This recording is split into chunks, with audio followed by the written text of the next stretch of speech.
Contexto histórico da CLT.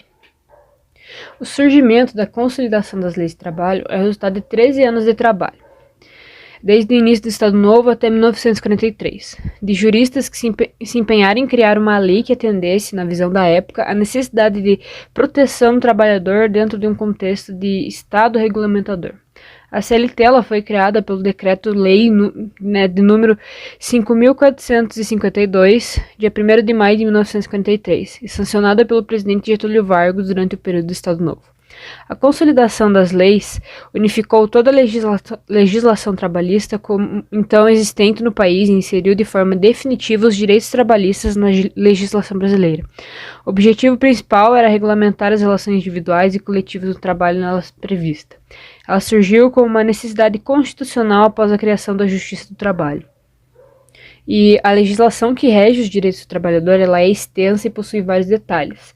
E entre eles, o trabalhador ele tem direito a registro em carteira de trabalho, vale-transporte, descanso semanal remunerado, salário mínimo, férias, FGTS, 13º salário, horas extras, adicional noturno, licença maternidade e paternidade, aviso prévio proporcional e reconhecimento das convenções de acordos coletivos de trabalho. Qual era o objetivo do Vargas com a criação da CLT? Bom, dia 1º de maio de 2013, a consolidação das leis de trabalho completou 70 anos. A CLT ela foi criada pelo Decreto-Lei número 5.452, dia 1º de maio de 1943, e sancionada pelo presidente Getúlio Vargas durante o período do Estado Novo. A consolidação ela foi assinada pelo então presidente do estádio de São Januário, Clube de Regatas Vasco da Gama, que estava lotado para comemorar o feito. 2 anos antes, em 1941, Getúlio havia assinado a criação na Justiça do Trabalho, no mesmo local e mesmo dia do ano. A consolidação unificou toda a legislação trabalhista então existente no Brasil e foi um março por inserir de forma definitiva os direitos trabalhistas na legislação brasileira. Seu objetivo principal é regulamentar as relações individuais e coletivas do trabalho nelas prevista. Ela surgiu como uma necessidade constitucional após a criação da Justiça do Trabalho. E em janeiro de 1942, o presidente Getúlio Vargas e o ministro do Trabalho, Alexandre Marcondes Filho, trocaram as principais ideias sobre a necessidade de fazer uma consolidação das leis de trabalho. A intenção inicial foi criar a consolidação das leis de trabalho e da Previdência Social. Resultados obtidos com a CLT. Carteira de Trabalho. A CLT trouxe uma proteção fundamental para os trabalhadores por meio da carteira de trabalho. Além de regular as atividades com direitos e deveres, o registro formal garante que o funcionário vai contribuir com a Previdência Social por um longo período e depois terá o direito de se aposentar. Direito à greve e organização sindical. A CLT também permitiu que os trabalhadores pudessem reivindicar melhores condições de trabalho e o cumprimento das leis que começavam a protegê-los das jornadas abusivas, exploração, trabalho escravo, entre outras. Salário mínimo. Antes da CLT, também não havia a obrigação de um salário mínimo a ser pago todo mês aos trabalhadores. Foi naquele governo de Getúlio Vargas que se passou a estabelecer anualmente o mínimo obrigatório. Justiça de Trabalho. Nas últimas décadas, a Justiça do Trabalho recebeu tantos processos e ações de trabalhadores cobrando seus direitos que a reforma trabalhista foi levada ao Congresso e flexibilizou muitas daquelas regras iniciais estabelecidas por Vargas. Na época em que foi promulgada, o país passava por um momento de crise econômica e política, com uma grande taxa de desemprego e instabilidade institucional. O governo Temer, em seu segundo ano após o impeachment de Dilma Rousseff, sofria com um baixo apoio popular. Para se ter uma ideia, em julho de 2017, uma pesquisa foi feita pelo Ibope apontou que apenas 5% dos brasileiros consideravam o governo bom ou ótimo, pior índice da história. Se por um lado a criação da CLT foi uma grande conquista para os trabalhadores, assegurando uma série de direitos que antes não tinham regulação, a reforma trabalhista de 2017 teve como principal objetivo tornar as relações de trabalho menos engessadas, facilitando a terceirização e permitindo a contratação de trabalhadores de forma intermitente, por exemplo. Com as medidas implementadas, o governo buscou melhorar o índice de desemprego e tentar contornar a crise econômica que afetava o país. Outras mudanças introduzidas pela reforma trabalhista: os acordos coletivos, contribuição sindical, a jornada de trabalho, as férias, trabalho intermitente e grávidas e lactantes. Bem, os posicionamentos a favor da reforma trabalhista.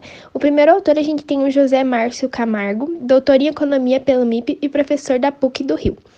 Ele diz: a reforma valoriza a negociação coletiva e individual. Ele aponta temas em que, vez negociado, a Justiça do Trabalho não poderá modificá-los no contrato de trabalho.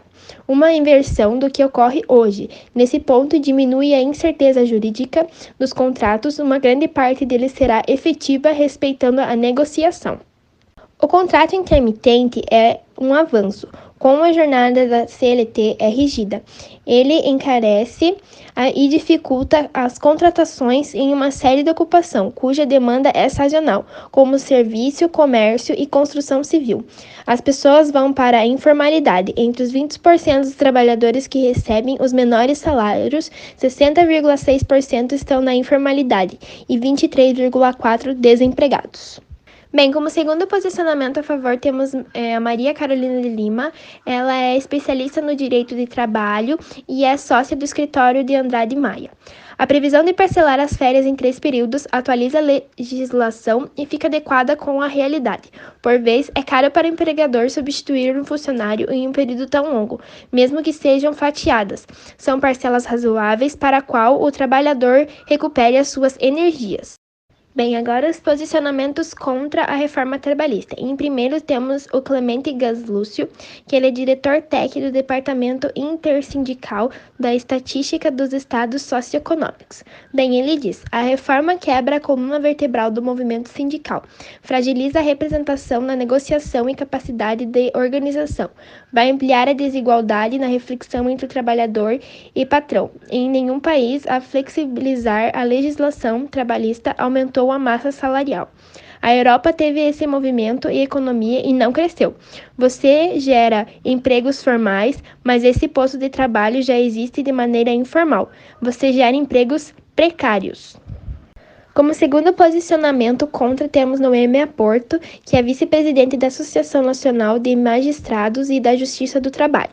Bem, ela diz: a forma original mudaria 7 dispositivos da CLT, agora muda mais de 100. O negociado sobre o legislado viola a convenção da Organização Internacional do Trabalho. Os sindicadores poderão negociar abaixo dos direitos previstos de lei e será possível negociação direta entre trabalhador e empregador, como se houvesse igualdade entre os pactuantes e falsa autonomia e principalmente em momentos de crise, com baixo salário. Teremos retrocesso na área de medicina e de segurança do trabalho. A reforma prevê negociação de índice de insalubridade. Hoje, 40% é máximo de 10% e é leve. Será possível discutir esse índice baixo do patamar legal? Vai expor o trabalho e o risco de adoecimento.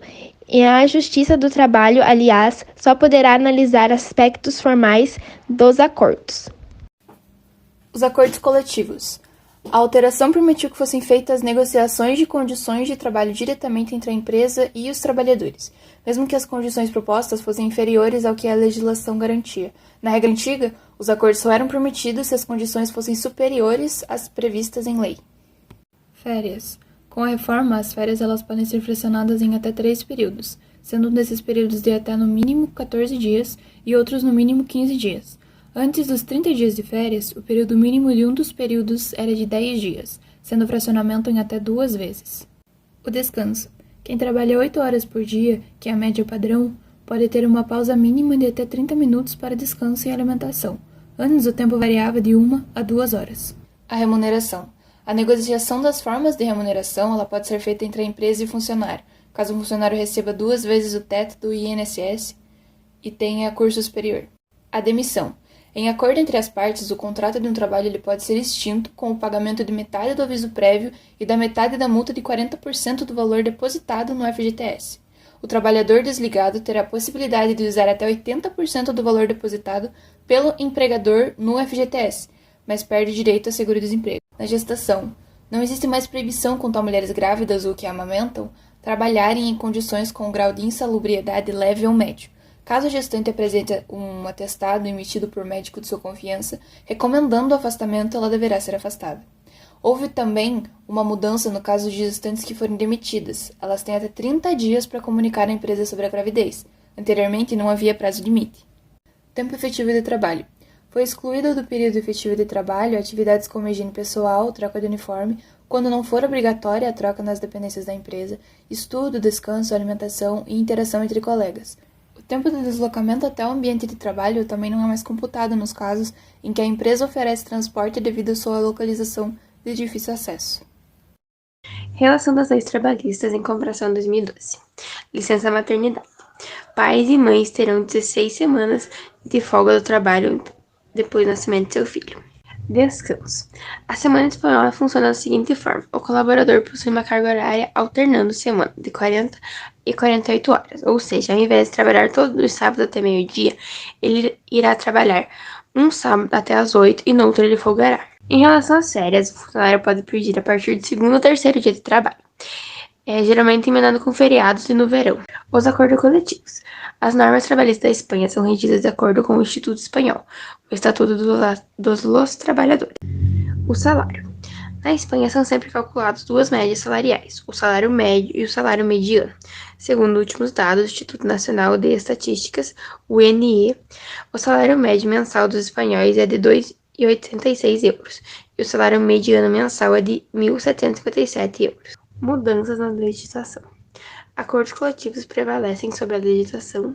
Não é obrigatória a constituição sindical, alteração da jornada de trabalho, parcelamento das férias, gravidez e lactantes só poderão trabalhar em ambientes com insalubridade de grau médio ou mínimo. A reforma trabalhista da Espanha de uma década atrás foi uma das inspirações para a contra-reforma feita no Brasil em 2017 sob o governo de Michel Temer. O pretexto das contratações para ampliar a geração de empregos fracassou, ao contrário da exibição pelos apoiadores da contra-reforma tanto na Espanha quanto no Brasil. A consequência da retirada de direitos foi a precarização do trabalho e criação de vagas mal remuneradas. Em vigor desde 2017, a reforma trabalhista mudou as regras relativas à remuneração, plano de carreira e jornada de trabalho, entre outros.